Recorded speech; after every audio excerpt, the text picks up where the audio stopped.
Welcome to the Deep Dive. Today, we're digging into something really fundamental for health, understanding diabetes blood tests. We're using a great guide from the Blood Test UK website as our source, and we really want to break down what it means, especially for you if you're here in Edinburgh. Our aim is simple, really. Take this medical info and make it super clear, like easy to grasp. So what is this test? Fundamentally, it measures glucose. That's just sugar, right? Floating around in your blood. It shows how well your body is actually using that sugar fuel. Pretty vital stuff. Absolutely. And it's more than just a number. Think of it as a signpost for your health journey. It tells a story about how your body's working. Okay, let's unpack that. What are the real practical benefits of checking your blood sugar regularly? Well, the big one is empowerment. Knowing your levels gives you, the individual, real power. Power to make smarter choices about what you eat. Your diet, yeah. Exactly. And about how much you move, your exercise, it puts you in the driving seat. And then there's the long game. This is where it gets really interesting, I think. Consistent checks.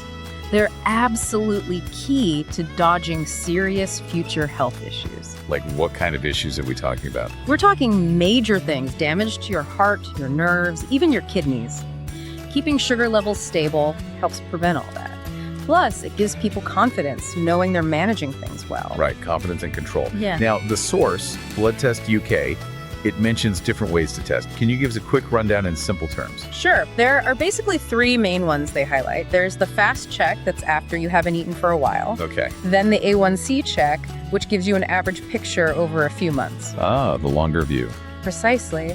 And finally, the sugary drink check, which is a bit more involved. Let's maybe dive into those a bit more. The fast check, you said, after not eating. That's the one. Officially, it's the fasting plasma glucose, or FPG. It's like taking a snapshot. They check your sugar after at least 8 hours without food.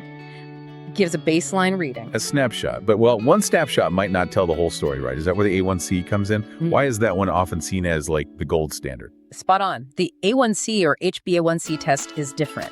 It doesn't just look at sugar right now, it looks back. See, glucose in your blood gets a bit sticky. Sticky? Yeah, it attaches itself to hemoglobin in your red blood cells.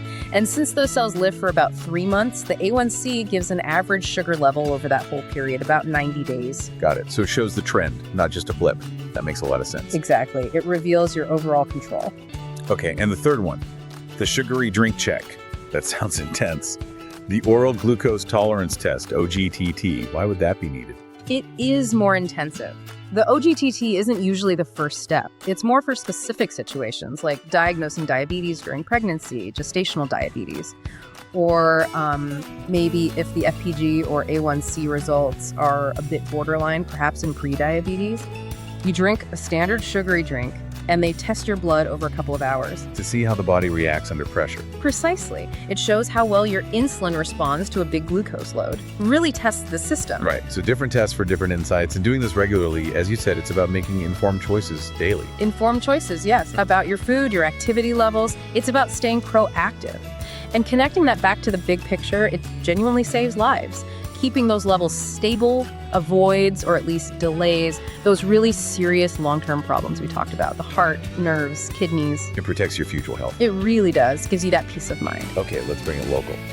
The Blood Test UK guide really highlights accessibility. So for someone living in Edinburgh, where can they actually get these tests done? Yeah, the accessibility in Edinburgh is actually quite good based on the information. Lots of convenient options. First up, your local NHS GP.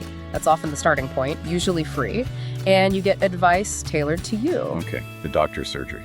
Makes sense. Then you've got pharmacies. Super convenient, right? Many offer walk-in services for quick checks or monitoring. Just pop in.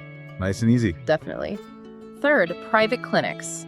If you need an appointment quickly or maybe faster results, that's an option too. Right, for speed or maybe specific needs. And lastly, something that's become really popular at home kits. You use a little finger pick device, collect a sample yourself, and send it off. Great if you have a busy schedule. Finger prick at home. Wow, that offers a lot of flexibility. It really does. Takes away some of the hassle. So we've covered the main tests. The fasting one, the average A1C, the sugary drink test. We've talked about the huge benefits of knowing your numbers for long-term health. And we've looked at all the places in Edinburgh drawing from that Blood Test UK guide where you can easily access these services. GP, pharmacy, clinics, even at home. Which brings us to a really important point, I think. Something for you, the listener, to consider. The data in clinical practice shows testing isn't one size fits all. It should be personalized. If your sugar levels are bouncing around a lot, you probably need to test more often. If they're nice and steady, maybe less frequently. So the question really is, if you're at risk or if you've already been diagnosed, have you talked to your doctor or nurse about your specific testing schedule? When is the right time to set up that personalized plan to keep you on track for the long haul? Worth thinking about.